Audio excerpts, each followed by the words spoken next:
agence digitale spécialisée dans les contenus immersifs sur la région de Strasbourg. On développe des formations et des outils de sensibilisation à la sécurité en réalité virtuelle. Et entre autres pour le salon, on a ramené effectivement un catalogue dédié à la sensibilisation sur les métiers du BTP et sur les métiers du travaux public. L'idée pour la réalité virtuelle, c'est de mettre au cœur même l'apprenant ou la personne.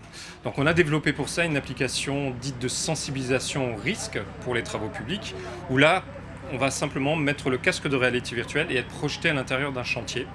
Et au cours de ce chantier, vous allez évoluer, vous allez pouvoir identifier des risques. Et l'objectif, c'est vraiment d'être au cœur même de sa propre formation. Et grâce à la réalité virtuelle, on est vraiment en immersion. On va effectuer des gestes pour se mettre en sécurité, pour mettre en sécurité son collègue de travail ou tout simplement l'environnement dans lequel on travaille. On doit répondre à un questionnaire pour voir si on est en connaissance de ces risques sur chantier. Voilà, donc on utilise des casques de réalité virtuelle. Donc pour le salon, évidemment, on a utilisé un écran pour que les gens puissent voir exactement ce qui se passe également à l'intérieur du casque.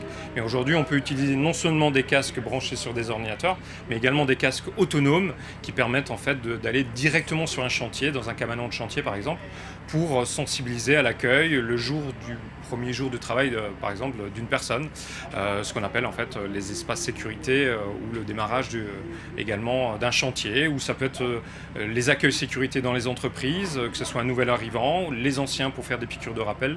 En fait, c'est vraiment un outil pour sensibiliser à la sécurité.